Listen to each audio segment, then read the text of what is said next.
اهلا وسهلا بيكم. ندخل في الموضوع على طول. اللي انتوا سامعينه ده النشيد الوطني للدولة اللي هنتكلم عنها الحلقة دي. ما تيجوا نشوف ايه هي الدولة.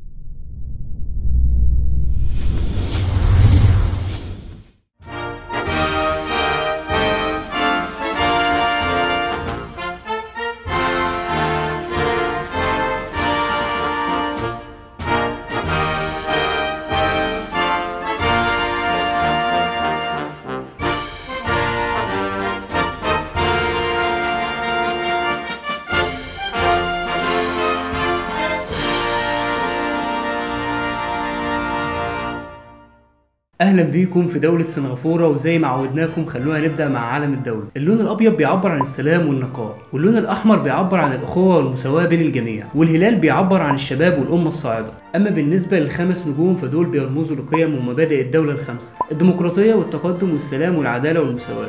طيب سنغافورة موجودة فين بالظبط؟ جمهورية سنغافورة موجودة في جنوب شرق آسيا، عند الطرف الجنوبي من جزيرة ملايو، وحدودها من الشمال مع ماليزيا، وجنوبها وشرقها وغربها مع جزر اندونيسيا. طيب ليه سنغافورة اتسمت بالاسم ده؟ اسم سنغافورة في اللغة المحلية هو عبارة عن كلمتين: سينجا وبورو، ودول معناهم مدينة الأسد. وسبب التسمية دي بيرجع لقصة بتقول إن مكتشف الجزيرة أول حاجة شافها على الجزيرة كان الأسد. وتمثال الأسد ميرليون هو الشعار الرئيسي لسنغافورة من سنة 1986. سنغافورة من أكتر دول العالم اللي فيها قوانين وغرامات عالية جدا على المخالفات، ودي من الأسباب اللي خلتها من أغنى دول العالم وبتلعب دور مهم في الاقتصاد العالمي. والباسبور السنغافوري ترتيبه الثاني بين دول العالم في سنة 2019، تقدروا تسافروا بيه 189 دولة بدون تأشيرة. سنغافورة بتعتبر ثالث دولة في العالم كثافة سكانية بعد ماكاو وموناكو، وفيها تنوع ثقافات مختلفة، وده لأن السكان عبارة عن خليط من الجنسيات المختلفة.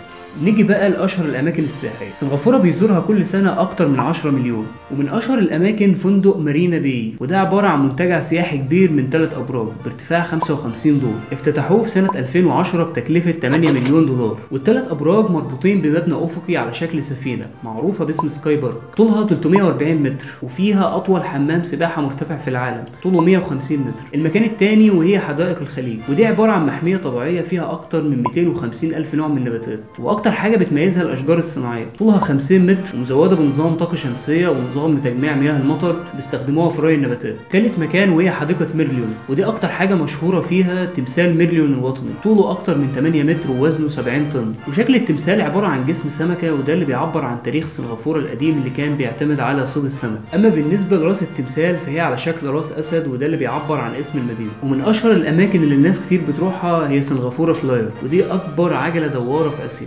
افتتحوها في سنة 2008، ارتفاعها 165 متر، ومدة اللف فيها نص ساعة، والكبسولات اللي فيها مكيفة وبتكفي 28 شخص. نيجي بقى للمواصلات. مطار تشانج الدولي في سنغافورة هو من أفضل المطارات في العالم. بالنسبة للمواصلات فالقطر والمترو هو من أسرع وسائل المواصلات، معروفين باسم الMRT. وسنغافورة فيها 79 خط سكة حديد. ومن الحاجات المميزة اللي هتوفر عليكم في المواصلات بطاقة سنغافورة للسياحة، تكلفتها لل3 أيام 20 دولار، وتقدروا تروحوا بيها أي مكان بالقطر أو الأتوبيس. أما بالنسبة للأتوبيسات فسنغافورة فيها أكتر من 300 أتوبيس بيشتغلوا من الساعة 6 الصبح لحد نص الليل، وسعر التذكرة 2 دولار. وبالنسبة للتاكسي فهو منتشر في كل مكان وبيشتغل بالعداد، وتكلفته من المطار لوسط المدينة تقريبا 30 دولار. نيجي بقى للسكن.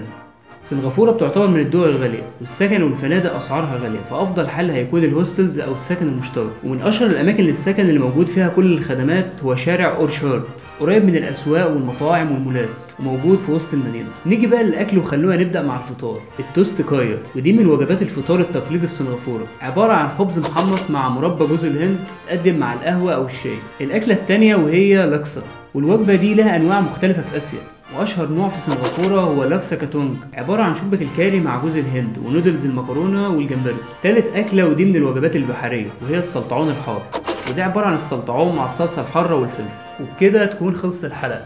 لو حابين تعرفوا معلومات اكتر عن سنغافوره هتلاقوا اللينكات تحت الفيديو. متنسوش تشتركوا معانا في القناه وتفعلوا زرار الجرس عشان يوصلكم الفيديوهات الجديده اول ما تنزل. نشوفكم الحلقه الجايه في دوله رواندا ان شاء الله. سلام.